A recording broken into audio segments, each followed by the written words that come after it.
पहिरला से हीरो न कहबे बबुआ कि अरे बबुआ कि तू तो लफुए कहबे बबुआ कि सूट बूट पहिरला से हीरो न कहबे बबुआ सूट बूट पहिरला से हीरो न कहबे बबुआ अरे बबुआ हाँ हाँ ये बबुआ कि तू तो मऊगे कहबे बबुआ तू तो मऊगे कहबे बबुआ तू तो मऊगे कहबे तू तो लोगे कहबे वीडियो बनावाला से हीरो ना कहबे बबुआ कैमरे वाले भाई वीडियो बनावाला से हीरो न कहबे बबुआ जितने कैमरे वाले भाई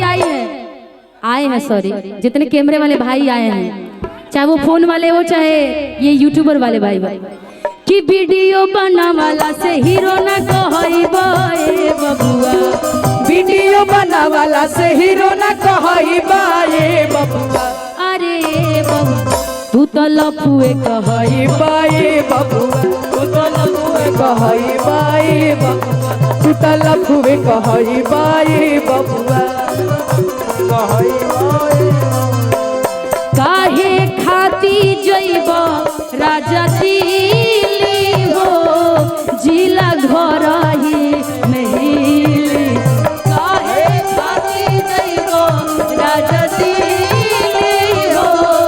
जिला घर ही नहीं जवन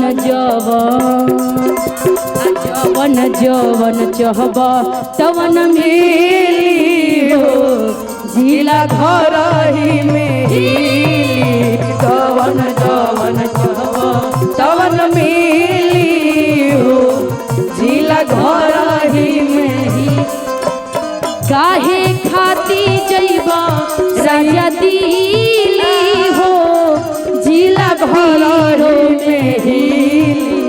काहे खाती जइब राजा दिल्ली हो जिला घर ही में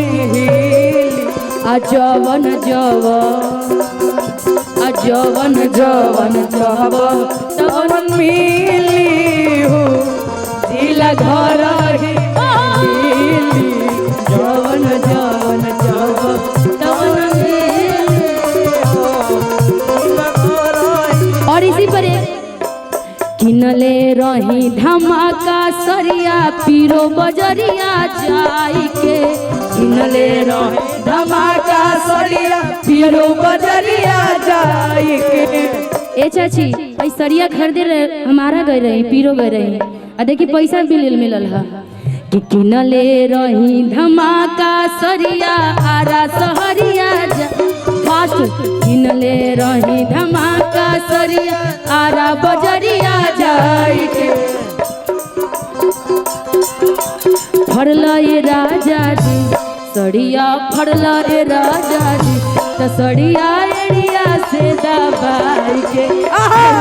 राजा जी तो सड़िया एड़िया से दबाई के फड़ला ये राजा जी एक बार आर्यन तुम चाची से गवाओ किनले रही धमाका सरिया पीरो बजरिया जाई के किनले रही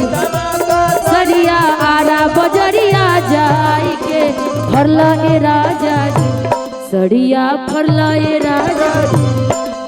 कि सड़िया एरिया से दबाई के चिल्ला सड़िया एरिया से दबाई के फरला ए राजा जी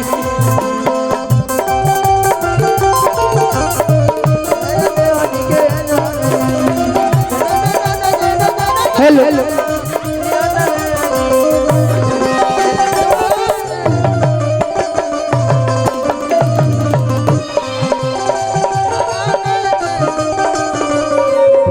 किसड़िया एड़िया से दबाई के